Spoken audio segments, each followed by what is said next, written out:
So yeah, if you like authentic animation, intense action sequences, and The Predator, this movie's a must-watch. So I got a chance to see Predator: Killer of Killers early last week. I went into it not knowing anything about this film. I had no clue it's an anthology, built like Love, Death, and Robots, but in movie form, featuring 3 very distinct, shorter stories pieced together in a way that makes it interesting, very intense, and you somewhat care about the characters. Yeah, so what Dan Trachtenberg is doing with this character right now, placing the Predator in different time periods in all of his films. He directed Prey a few years ago. He's got another one coming soon. But in this movie, we get 3 distinct time periods. How about our first story? Spending time with some very intriguing and intense Viking characters. Have you ever wanted to see a Predator take on some Vikings? Well, if you have, if that's a fever dream, you're going to love this, man. It is such a fun time getting slightly invested into each of these worlds and watching variations of this creature that we love to fear taking on all of these characters, from Vikings to our second story when we're living in the samurai world. A story almost devoid of dialogue in its entirety. We start with a battle that doesn't even feature the Predator, samurai versus ninja. That always makes for a good time.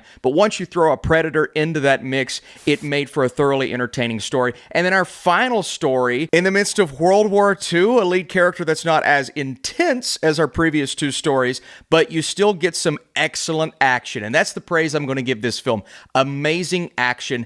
Animation that is stunning to a degree, right? Maybe the budget wasn't as big as some of these other authentic animated projects, but honestly, the slower frame rates and imperfections of it almost add to the authenticity, and I thought the designs were all fantastic. You could tell they put a lot of passion into this project. Now, story-wise, it is what it is, right? You don't spend a lot of time with these lead characters, so you don't get that build-up kind of necessary to be as invested in them. But again, some may not like the anthology format, even though it does attempt to kind of bring it all home at the end. But overall, as an idea, placing the Predator in these different situations, using interesting and somewhat unique animation, you could make that comparison to like a Spider-Verse, just with not as big of a budget.